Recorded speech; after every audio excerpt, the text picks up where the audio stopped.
So, welcome everybody to this Lunch and Learn, hosted by Crossroads of Caring. I'm Mary Ann Brody, and I'm the Executive Director of Crossroads of Caring and also an ACPE certified educator. And today we have Alisa Unell, who is a board certified chaplain, and she's going to be talking to us today about tools for spiritual assessment and how to find what model works for you. I came in touch with my connection with Alisa is she was a preceptor for a student in our last CPE unit at St. John's Home, and she also has intrigued me with some of the research she has done around spiritual assessments and the different models that are available. So I'm going to turn it over to Alisa and let her get started. Thanks, Hi, Alisa. everyone. I am really excited to be here and to share a little bit about a passion and perhaps a special interest that I have. I would like to say that this special interest was built. It was not innate to me. I was not always a fan of doing spiritual assessments, and I was often a little intimidated by them when I first started as a chaplain. So I want to give space for that feeling here as we start today, that spiritual assessments are, I think, one of the coolest things that we can do as chaplains, and also is a daunting task and is really specific context to context and even visit to visit. So I've got a presentation that I'm going to share with you all now. If I can find the right tab, I'll do that. My hope is that everyone can see my screen. We can. Thumbs up. Okay, wonderful. Um, I'll just put this in slideshow mode. We can start in the middle, I guess, but how about we start at the top? Um, It's so, still loading. Mine is at least. Is oh, that true for others? okay. I'm, Yeah, I oh, did see a PowerPoint and then I just have a loading screen now. okay. Any, Mine's loading too.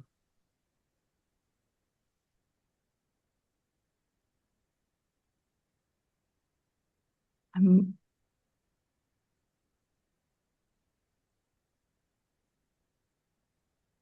I'm just gonna try again and see what happens. Do you have it optimized for anything? Not that I know of. Okay. Can folks see my There we screen go. now? Okay. We didn't start quite at the top, but this is close enough to the beginning that I'm happy to have it be what it is. So what is a spiritual assessment? Might be a little simple to start with, but I thought I would give you the definition that is in one of the help guides that the Association of Professional Chaplains puts out. They say that the main goal of a spiritual assessment is to identify patient needs, hopes, resources, and possible outcomes regarding spirituality and to determine appropriate actions necessary to address those issues. So there's identification and action that are brought together in what an assessment is supposed to be. Um, I imagine that all of you have used an assessment at some time, or at least touched a spiritual assessment at some time. It is my hope that that was a positive experience, but I will say that for about 30 or 40 years, the um, the career goal of many of the professional chaplains in the research area of chaplaincy has been to create a like sustainable model of spiritual chaplaincy or spiritual assessment, which is why we have so many models out there. And what I would say to you today is that no one model will work for every context.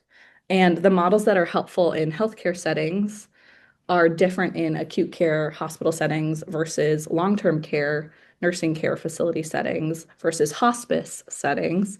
Um, and that is to say nothing of those who are doing really more community-based pastoral counseling or higher ed chaplaincy or military chaplaincy because notes, documentation, and assessments all look different in those contexts. So I'm sure that you all kind of feel comfortable with that.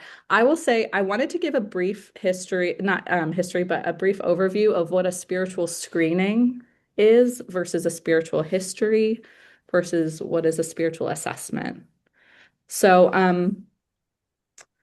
a spiritual screening is what is essentially screening questions. It can be done by anyone.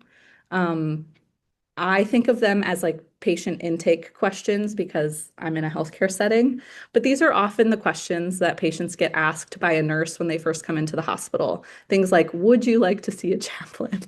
Do you want spiritual care while you are here at the hospital?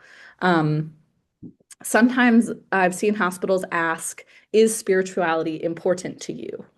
That kind of is a screening question. Um, Spiritual histories are a little bit more complicated and are usually more conversational in style. They are conversations that center around exploring spirituality, faith, belief, values. Um, a lot of spiritual histories that are, I would say, very good spiritual histories like Hope and FICA are created by physicians for the purpose of utilizing them by physicians. So they're meant to be used by anyone, but really members of the care team, and often do not come with a plan of action. And so as we move into spiritual assessments, what really sets them apart from a screening versus a history is a plan of care at the end of them. That is usually based on what you've gleaned throughout the conversation and what you assessed. So, is anybody familiar with the FACT model of spiritual assessment? Um, yeah, great.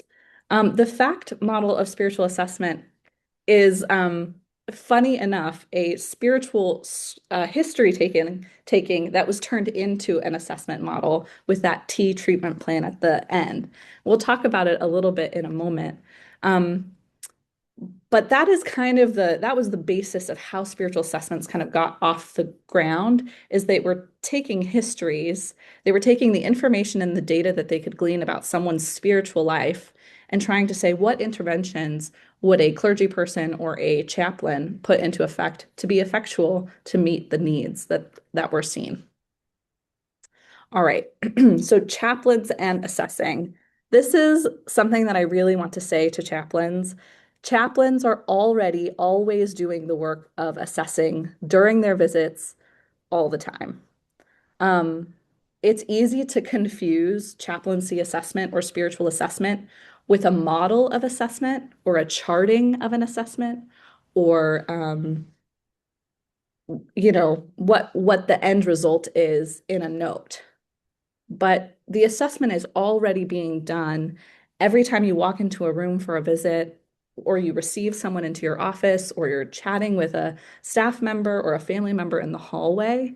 Chaplains are attuned to what is happening emotionally, relationally, systematically, and spiritually in that encounter, and are responding in the moment.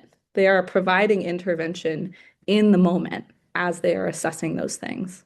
So a formal spiritual assessment, a good one at least, helps take what the chaplain is already seeing, has already assessed, and has already intervened for, and puts it into words and makes an action plan for how we could move forward.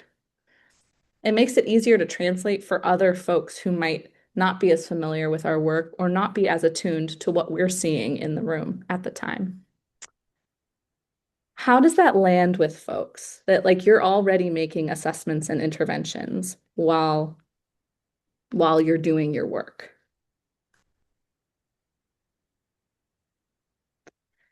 Do you feel how many people regularly put in a chart note or um, make like what would be a formal assessment in your notes? Raise of hands. Okay. Do you feel like that it adequately captures what's going on in the room? sometimes. I think sometimes it depends on time and my memory. Yeah, fair enough. Um, but I really like the fact that you identify that it's being engaged in um, because of the encounter. It's not happening simply because we're charting it. Um, I will say that I think trained chaplains, well-trained chaplains, are doing the work of assessing during their visits all time. I don't want to have to put that caveat in there, but I think that it is necessary just because of some of the diversity of people who call themselves chaplains. I think that there's a certain skill set that's needed. And just being in the role now as a director, it's been interesting to see for me the vast differences of my staff and their comfort level with even the word assessment, and the differences in even having been trained in spiritual assessing. Um, and I was a registered nurse for years, and how I compare this kind of thing is I was trained as a nurse to walk into a room and you're attuned, like you said, like, do I smell urine? Is there a smell of stool? Is there family? Is the family up against the wall? Are they next to the bedside? Are blood products being hung? Are there two IV poles or one IV pole? Is the person foaming at the mouth? Are their eyes rolled back? Is their skin cool and clammy? Like, all of those things happen within seconds of me Mhm. walking into a room as a nurse. Same thing as me as a chaplain. Many of those things that I'm seeing, that I'm smelling, that I'm observing and then interpreting or questioning so that I can reflect back and actively listen, whatever that might be, happen organically. But I do think that there is a skill set that needs to be developed in order to do that. And it's been really surprising to me to see the spectrum of training and comfort levels with that. So, Mhm. Well, and something I'll add to this is that in the CPE model, the ACPE model of learning the action, reflection, action, um, in that reflection piece, assessment is happening, right? And that's part of building the skill set is sometimes you can assess in the moment, sometimes you build up to assessing in the moment. Um, and sometimes you assess correctly and sometimes you don't assess correctly, right? Um, so that is a skill, but I do think that for the most part, when chaplains are providing interventions, they are doing so because they have assessed something. And we can kind of, you're right, it is a skill, but I think that there is a lot more that we do that we don't put words to.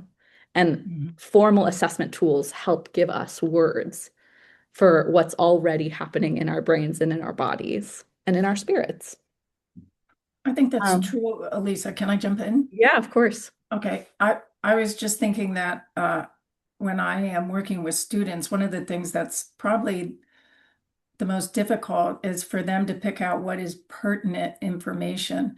And Mhm. that's another way I think models of spiritual assessment kind of give them a box or a guideline as to, oh, what kind of information is actually salient here? What do I need to pay attention to? So Mhm. I just throw that out as you go on. Yeah, I appreciate that. And I will say that I mentioned that I wasn't always comfortable with spiritual assessment Mhm. and creating a spiritual assessment. And I was actually board certified before I really became good at spiritual assessment, or at least comfortable with it. There were models that I used, obviously, prior to getting board certified, but they were models that I was not all that comfortable with because I wasn't sure exactly what I was doing. And so I'll explain my process a little bit in hopes of as we go through some of the models um, today that you kind of get a sense of how trying out a model feels or looks like.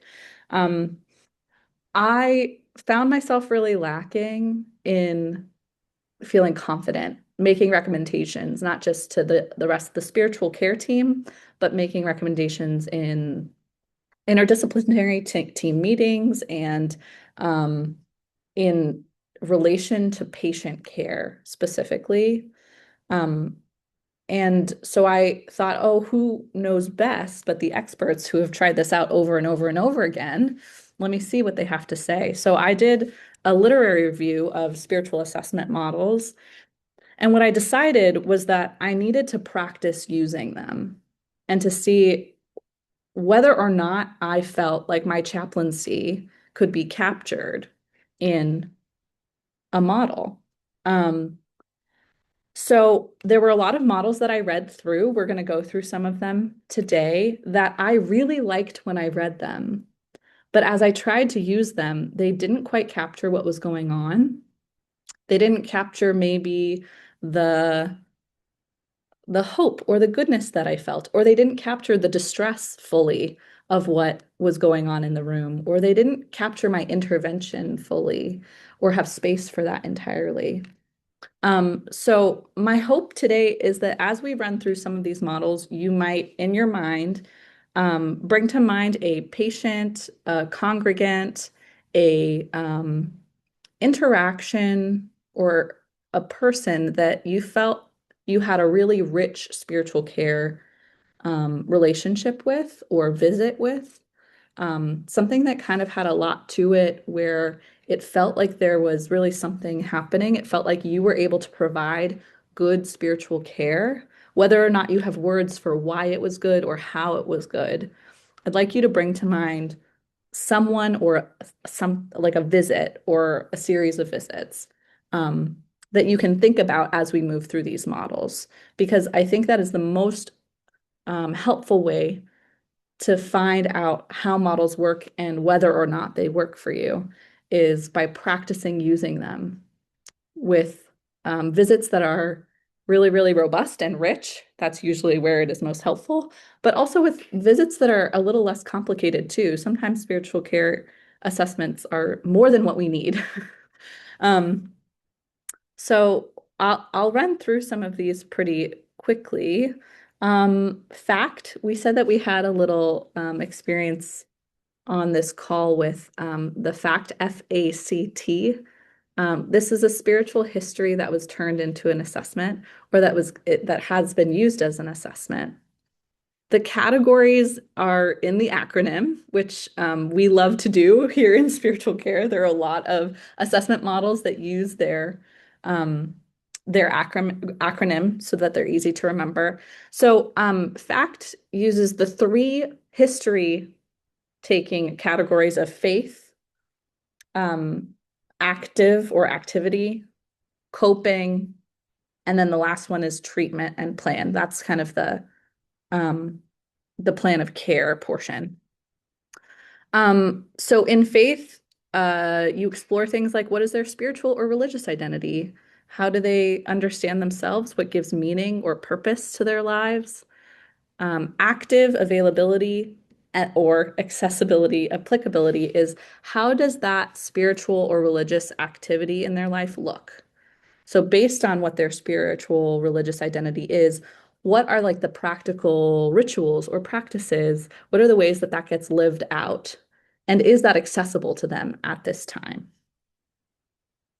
Coping, comfort slash conflict concern. Um, does faith help with their coping? And are there any concerns or conflicts in medical care? So you can see that this is a very medical model of spiritual assessment. And the end goal of those three history, like spiritual history takings, is to identify whether or not the person is coping well or coping poorly. That's what FACT is asking you to do, to say, yes, the person is coping well or coping poorly. And based on whether they're coping well or poorly, a plan of care can be made. So as you think about this, I want you to think about the person that you have in mind and kind of run through these in your mind. Does this capture the visit or the encounter? Does categorizing someone as coping well or coping poorly work for you? Can we get I'll give you a couple minutes to think. We've got a thumbs up. The C also includes the conflict or the concern. Yes. I don't know if you mentioned that. Yeah. Okay. Yeah.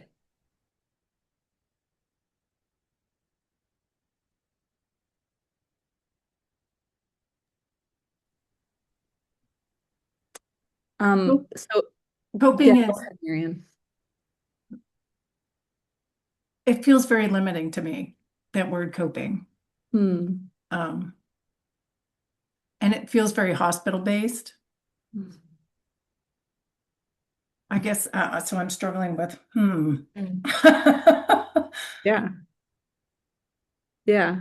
I I'll say this about this model. I love this model because it's clear. Mhm. It gives you a really clear roadmap to say, these are the items of information that are so important for us to know and that we should be looking for as we walk into the room. Faith and spiritual identity, how that faith and spiritual identity gets practiced, and what does the hospitalization or what does the current crisis or current issue do to disrupt that or not disrupt that, right? I think that's a really cool format for being able to walk into a room and kind of know what you're looking for. I will say that maybe I am just too bright-eyed and positive, but often I find that people are in distress and coping well, and that there is still just a spiritual distress need to be met, even if they are coping well. Because I will say that before I worked at St. John's Home, I worked primarily in an emergency room and did trauma care during the evening shift at a level one trauma center. That was my full-time job. And when people are put in the worst crises, like the worst day of their life, big crises, I think they can be in deep spiritual distress and coping well at the same time. And there is certainly like a spiritual need to be met. That is more than just encouragement, you know? Um, or something like that. So I will say that this model for me is not gray enough or doesn't leave enough room for gray area. But it could. Um, and what I have found is when I've used it, I end up I would say blurring the lines a little bit, is that I choose to just blur it a little bit because that's what's helpful to me. We've got a couple folks in the chat. My hope is that someone else is monitoring the chat if there is. Oh, mm, thank you. Thank you, Janice. Janice is saying that at U of R, this was the model of for charting. Um, yes, at UR Thompson. Thank you. And the coping, so the coping, comfort, conflict, concern is separate actually from the treatment plan, which asks whether or not the patient is coping well or coping poorly, which is interesting. Because they ask to identify conflict and concerns and comfort, or like what is helping with coping and comfort. And then when you get to treatment plan, it is based on a real dichotomy of yes or no, good or bad. Um, again, which I think is kind of interesting. I think too, people don't have to be in distress to need support. Mm, yeah. But go ahead. This is really Yeah, interesting. it's certainly true. And it's certainly true in long-term care, which is what I see more and more these days, that people are not necessarily in acute distress, but they certainly do need the support. Any other thoughts or kind of questions about this model before we move to a different one? I just appreciate that this really covers your bases, like Mm, particularly as like a newer student to this work, like this helps me walk into a room and go, okay, what am I doing? Why am mhm. I here? Yeah. What are the bases I need to cover? So I find it really helpful in that regard. Mhm.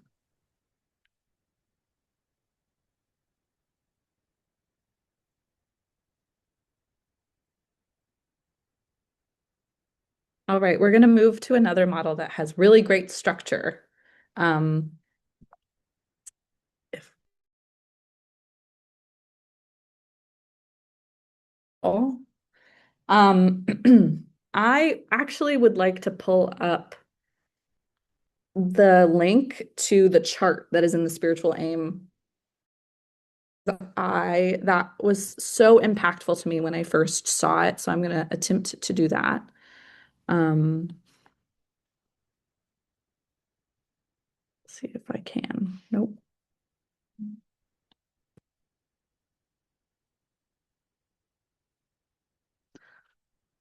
All right.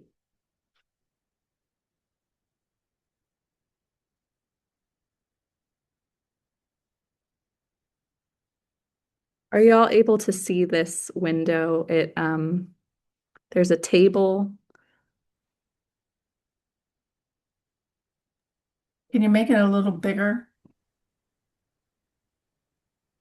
That's How's better. that? Okay. So, the spiritual aim model identifies three primary spiritual needs: meaning and direction, self-worth, belonging and community, and reconciliation, or to love and be loved. You'll see on this screen there are three columns, one for each primary identified spiritual need. And the way that this model works is based on the primary identified spiritual need. The model identifies a primary spiritual task and then a primary spiritual role that the chaplain has based on that task and that need. So, for example, if someone's primary spiritual need is self-worth and belonging to community, their primary spiritual task in this model is to learn to love themselves.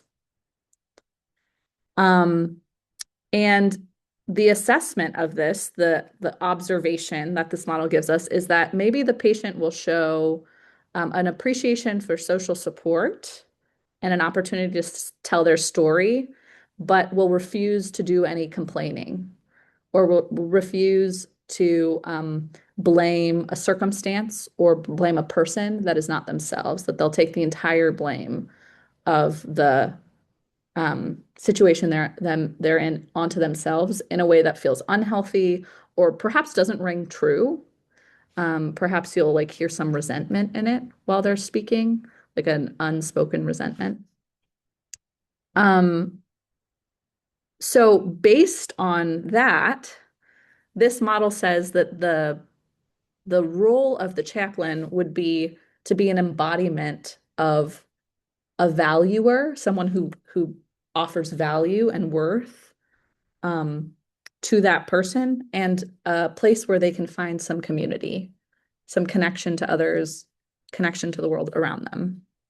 And then they also list a desired outcome, which I think is really interesting. The desired outcome for a patient like this might be something like naming how they're going to begin addressing their own needs, or reporting a greater sense of belonging in a community, or prioritizing self-care, or a balance of their concern of others with a concern for themselves. So I run through that example because I actually think it's really helpful to have a model that gives you a very clear map. If this, then that, then be this, then hopefully outcome this, right? I will say that this was the model that really helped click for me the role of chaplain in assessing, that we are seeing something, we are identifying a need, we are engaging the need as a chaplain, and we are hoping for an outcome based on that intervention. So I think this model makes really clear, especially in a medical setting, the role of assessment, intervention, plan, outcome plan. Any thoughts about this model?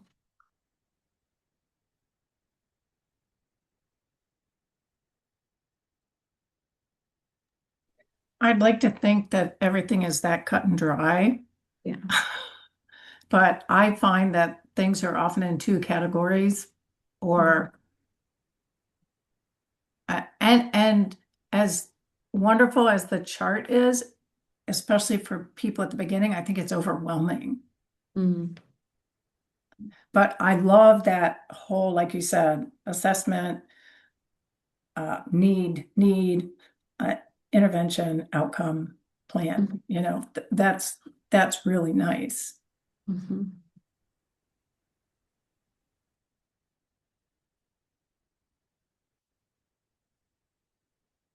I will offer that I'm not sure these like chaplain identities always fit me. Um, the so the based on what primary need is presented or assessed, this model says that either the chaplain is a guide, a chaplain is a valuer and a place to find community, or the chaplain is prophet and truth teller. And I'm not sure always that I fit into any of those categories um, cleanly. um, and I will say that like often I find myself not be not occupying that space very, yeah, in these categories, I guess.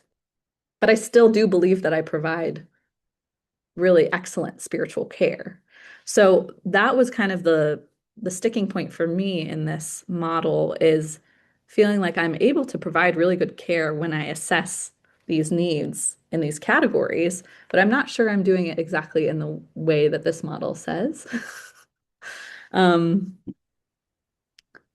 Lisa, that's a really interesting point. Like as I look at those words, it almost it's about power. Who has the authority? Like the chaplain is the guide? No, I think I'm an explorer. I'm the one who decides who should be valued and what, you know, mhm. it doesn't feel like it's patient-centered, patient-led. It Yeah. feels like I'm the knower. It feels like more of a psychodynamic model Mhm. than the shared kind of model that I use or I believe in. Mhm. I Yeah. concur. I feel like, sorry, did I cut somebody off? Um, I've just not liked this model from the beginning of seeing it. I feel like which is interesting to me because I like clear things and I really like, I live in the gray, right? We live in the gray, but if you gave me a choice, I want things in neat packages and pretty and with the bow and all the things. And this is kind of that, except it is so rigid to me. It feels so prescriptive to me.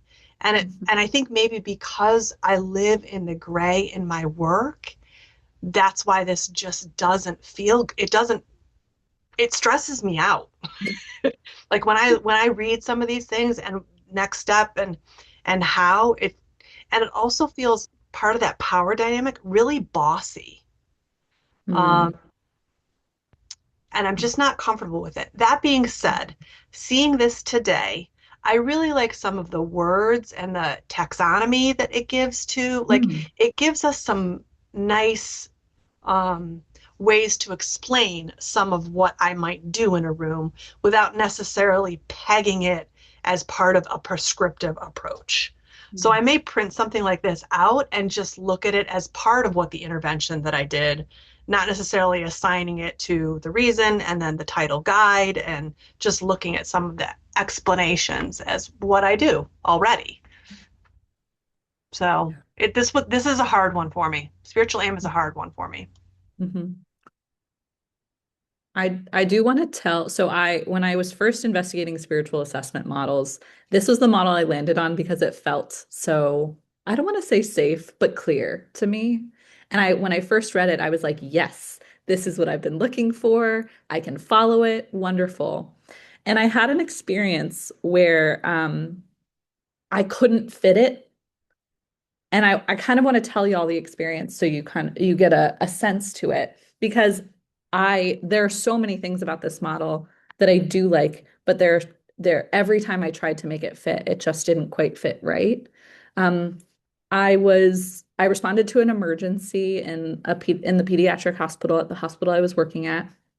It was a code for a young person, and it was a very bad code that went on for a very long time. And family arrived, quite a ways into the code when it basically was almost over. And I provided some care to the family, but I mostly just stood on the other side of the hallway. Um, I just stood there.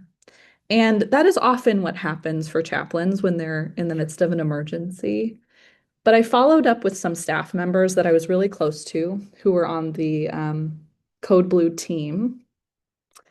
And, I listened to them. I talked to them about what their experience was like. I gave them space to process. And they said, chaplain, uh, you know, it was hard, but not harder than anything other than what we've done, every day to prepare for this. Um, but we looked behind us and you were there, and that was enough. We needed someone else to witness what was going on because we were witnessing all of the medical and you witnessed everything else. And we just needed somebody to know that someone else saw it. And I remember having that conversation and going back to this very model and saying, where? Where? In guide? In valuer? In profit? No. I didn't find myself anywhere there. And so that was the moment where I was like, okay, I can stop trying to make this model work for me, even though I like so much about it. But there's so much of what we do that is truly bearing witness and being present that I don't always know can be captured here.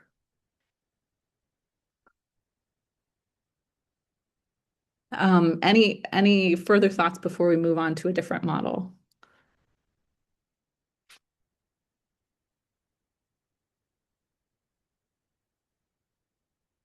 All right.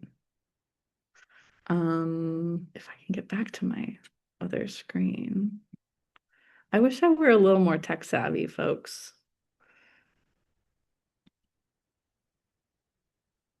All right.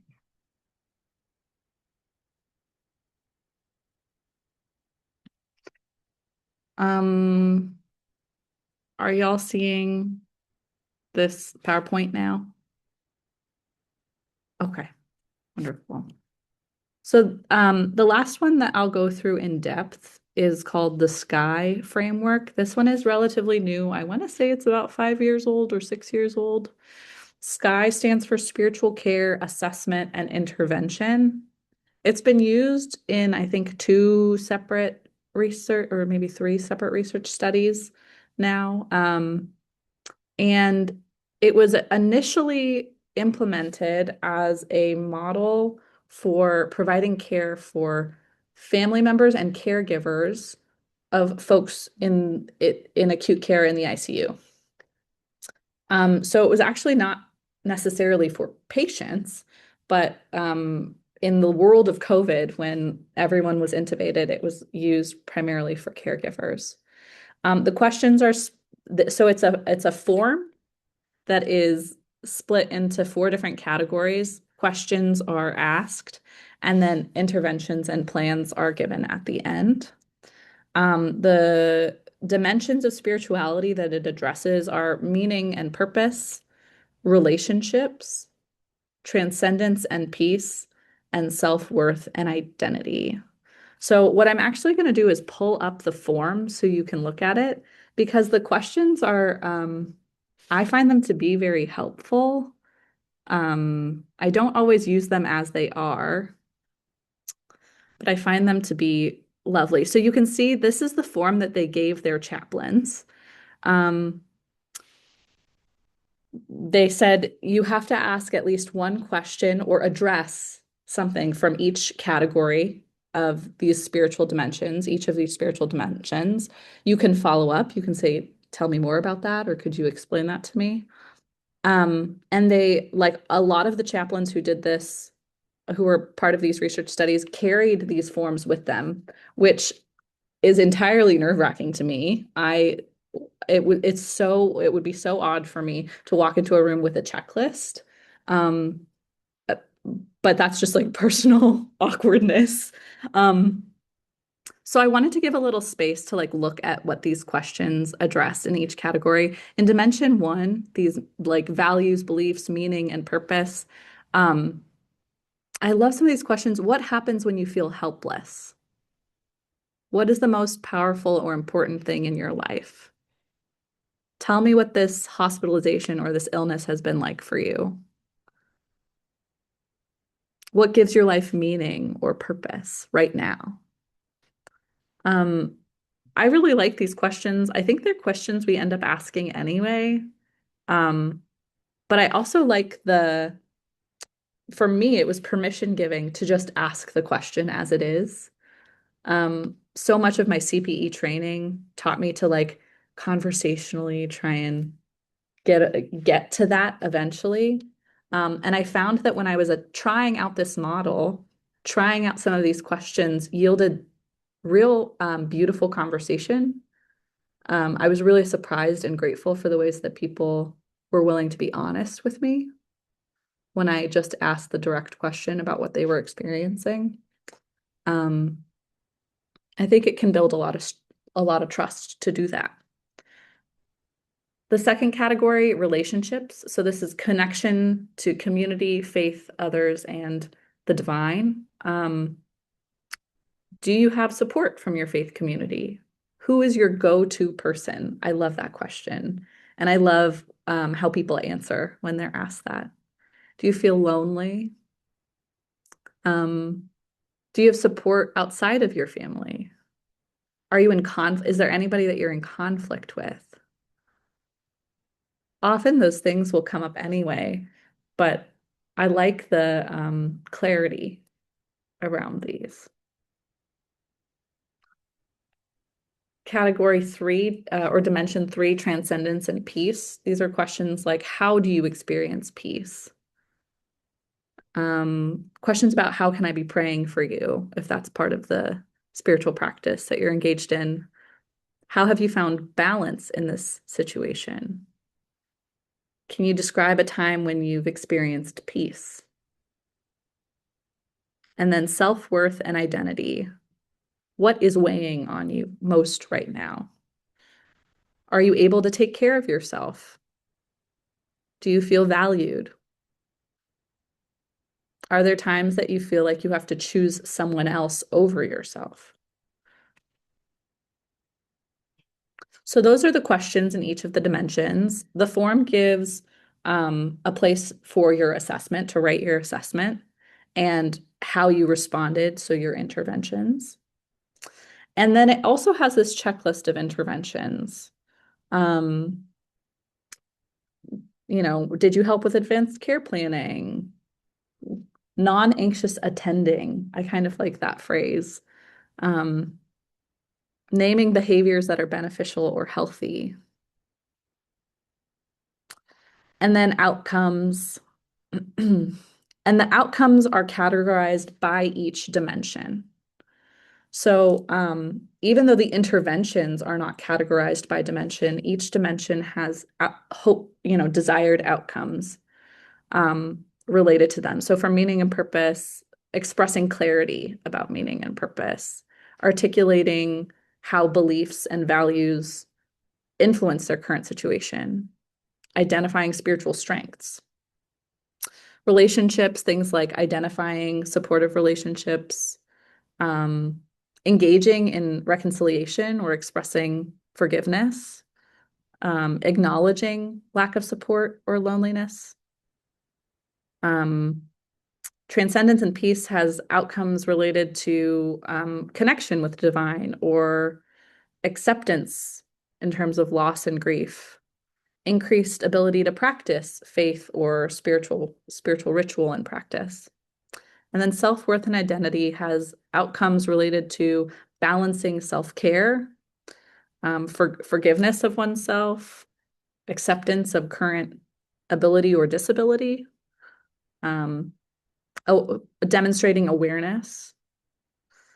So I think this is a very cool model because of the ways that these outcomes are categorized based on the dimensions. Um, it is not necessarily as cut and dry as spiritual aim, but it kind of holds a little bit of the same um, structure, if you will. Any thoughts about this one?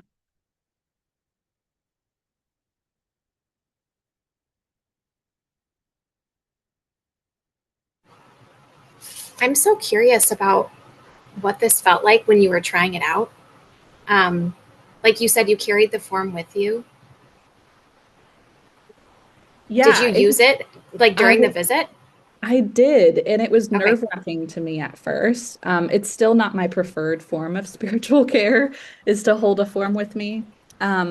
But again, like I was saying, I was often surprised by the way people really earnestly and ardently answered the questions I asked. Because to me, it felt a little stilted. It didn't always feel like the direct, natural flow of conversation. But I can remember I was in a patient room in the ICU, and I had a patient who had a trach. So speaking was very difficult for him. And his wife was on the other side of the bed. And I had my little form with me, and I had kind of chatted with his wife a little bit. And I turned to him and I said, "What are you hoping for?" Which is now a very regular question in my spiritual care practice. But at the time, it was not. It came from like an iteration of this form. And he said, "I hope my family knows how much I love them, but I'm ready to go." And his wife hadn't heard that out loud yet. Um, and it really like started the conversation that needed to be had in the moment. And I remember feeling so struck that I think in my spiritual care practice, I might have been a little too nervous to ask that before. But this form kind of helped give me the words and the confidence to do that. And to say, I'm here to address that. That's what I'm here to address. So that was really powerful and impactful. And I don't carry a form with me often, um, but I have a lot of respect for like having something in front of you and that it doesn't have to change the interaction and it can really actually help foster a better interaction. Yeah.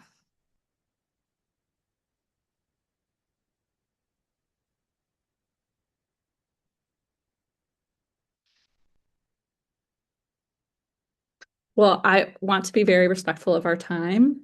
So very briefly, I'm going to go through one more model. And I promised you it is going to be so brief.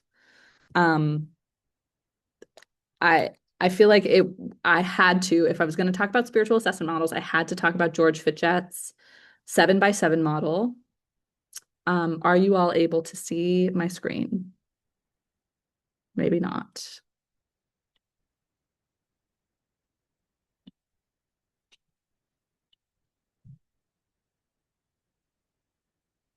Okay. So the 7x7 spiritual assessment model that George Fitchett put together is wonderful and beautiful and incredible and also very hard to use.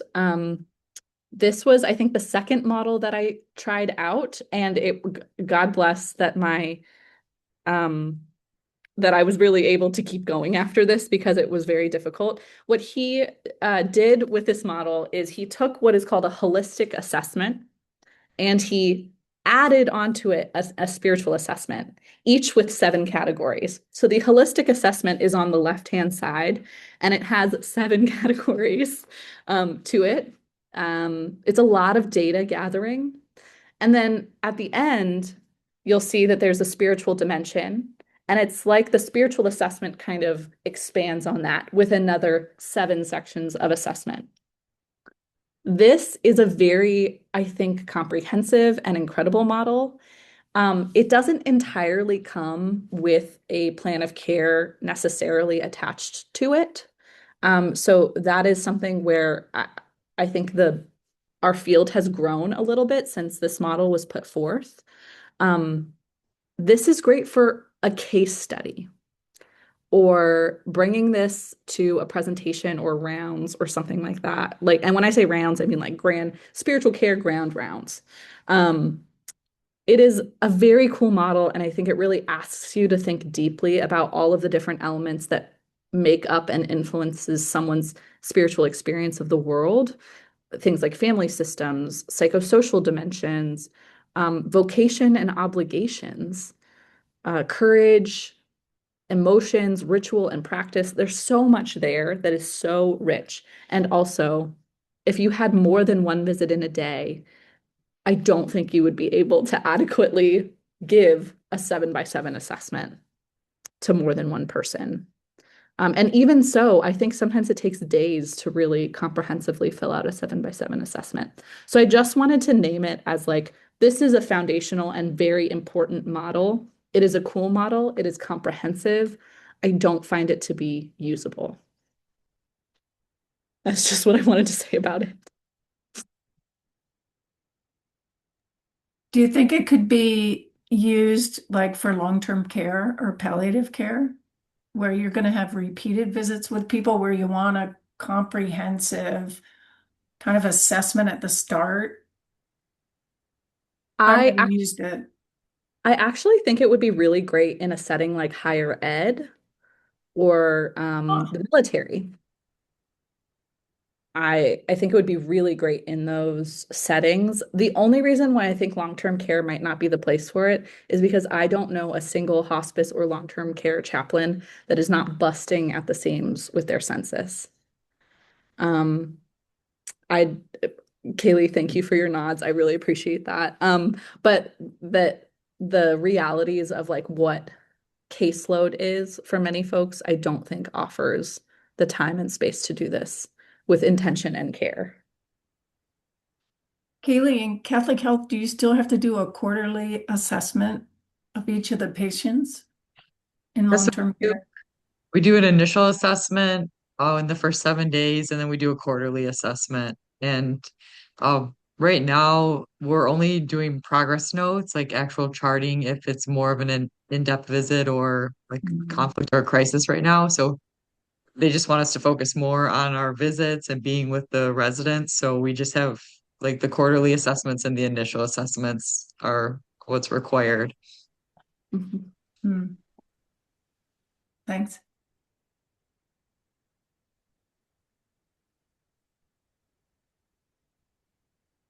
Um, so I know that we're kind of coming up on a time boundary, because I could talk about this all day and I kind of want to keep talking about it. But I I guess want to offer any time for questions, even if it's questions that will be followed up on at a later time. If there's a question that you want to put in the chat or you want to just like name out loud. Can you share that list of questions with from the sky? Sure, certainly. I think I like gave it as part of the links that I sent. Oh, So okay. um, if it's not in there, I'm happy to send it again. Okay. Mhm. I It's was in just the gonna very say, long article. It is. I Yeah. can send the link to just the one page if that's helpful, more helpful. Hmm. Okay. I was just going to add that the sky, I think a lot of times when I'm doing an initial assessment in long-term care, I think they're open to that question answer format to have that. And what I really love about it is it gets so in depth with what spirituality is. So I often will say, describe spirituality as what gives hope and meaning and purpose. And a lot of those questions will get in there, but like to actually have them broke down like that, I think that they would be comfortable getting deeper in those assessments. Yeah.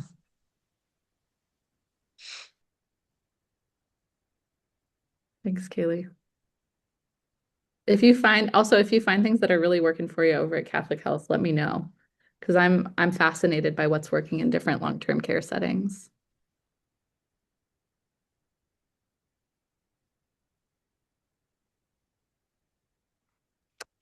Okay. Sheila, This was great, Alisa. Thank you. I'm not at all surprised, but this Well, is fantastic. Thank you.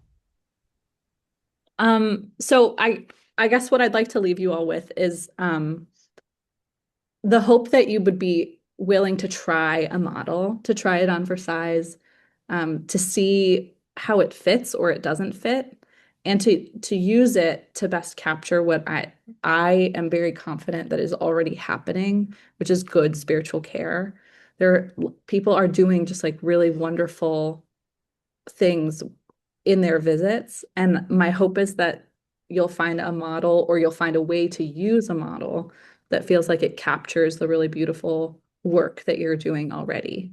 So my hope is that you will choose maybe one of these models or you'll choose a different model that you find and just try it out for a week or so, or try it on 2 or 3 visits and just see how it works or it doesn't work for you. Thank you all. I really appreciate that you took an hour out of your day to do this. Thank you, Alisa. And I'm just thinking it would be really helpful for me as an educator if you do try things out to like, it might be nice to have a conversation later on to have people come back and say, hey, here I've tried this, here I've tried this, and just to have a conversation about what that was like and what worked best for you in your context. Because I'm wondering if certain models work better in particular contexts. And our program has students in a variety of contexts. So, and right now, knowing what assessment tool to teach, and beginning students really, they need some kind of framework to work in. But you don't have to stay in that framework. I mean, Alisa, you didn't. No. You traveled around, but I think it's important to know what kind of framework you are working within, because it gives you a starting place. Yeah. So Alisa, thank you very much. Thank you everyone for coming. There will be another Lunch and Learn in March. I'd love to be able to tell you what it is, but I haven't scheduled it yet. But I can say it will be on March 19th at 11 a.m. and we'll be sending out an announcement, hopefully within the next 4 weeks. So thank you for being here, and thank you, Alisa. You. Thank you.